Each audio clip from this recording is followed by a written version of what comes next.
A SWAT siege standoff that lasted most of the day is now over. With a safe recovery of two young children, police say were kidnapped by their mother. KXAN's David Scott reports police were out in force at the East Austin location, but the story really began in Bastrop.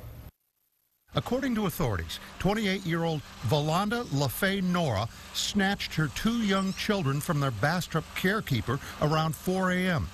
At 8 a.m., Austin police got a 911 call, arrived at an apartment on Blue Spruce just off East 51st, and quickly called in the SWAT team. For hours, negotiators tried to talk Nora out, saying they didn't want to hurt her. Just talk. Come out with your hands up. Twice, officers used deafening flash bombs to shake things up. And it's a distraction device, so it can be used for many things, but the main objective is to get someone distracted from whatever it is that they're doing.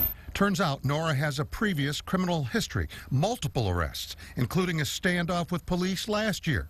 Her neighbor says there was an incident here earlier this week. I just know that Tuesday the police and the CPS came and she had a little baby and they took the little baby.